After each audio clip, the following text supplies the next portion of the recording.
সকলকে ধন্যবাদ। আপনারা দেখতে পাচ্ছেন আমাদের ইউএন রিপ্রেজেন্টেটিভ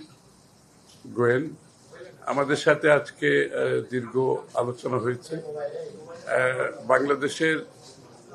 বর্তমান প্রেক্ষাপট, নির্বাচন এবং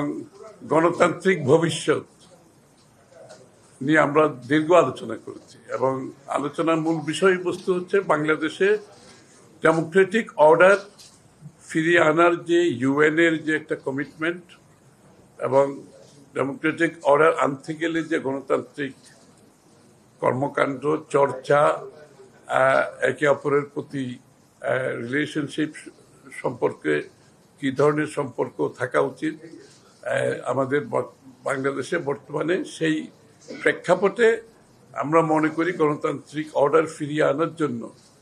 আজকে সকলে মিলে কাজ করতে হবে এবং সবচেয়ে বড় চাহিদা হচ্ছে এই জনগণের এই মুহূর্তে গণতান্ত্রিক অর্ডার ফিরিয়ে আনতে গেলে একটা খুব সহসা একটা নির্বাচনের মাধ্যমে সে কাজটা আমাদেরকে করতে হবে এবং ফেব্রুয়ারির প্রথমার্ধে যে নির্বাচনের আলোচনা চলছে এটাকে কিভাবে সফলভাবে আমরা সমাপ্তি করতে পারি সেটা আলোচনা হয়েছে রোহিঙ্গার বিষয়টা, রোহিঙ্গা প্রত্যাবর্তন এবং রোহিঙ্গাদের ওখানে যে আজকে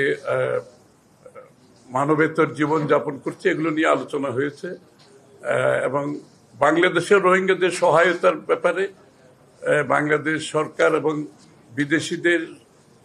একসাথে একযোগে রোহিঙ্গাদের যে কক্সবাজারে অবস্থান, তাদের আগামী দিনের ভবিষ্যৎ কিভাবে তাদের যতদিন তারা প্রত্যাবর্তন করা না যায় ততদিন তাদের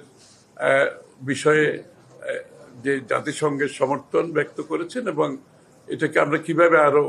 উন্নততর করতে পারি, ভালোভাবে এগিয়ে নিয়ে যেতে পারি। আর এই তো আর কি আলোচনা।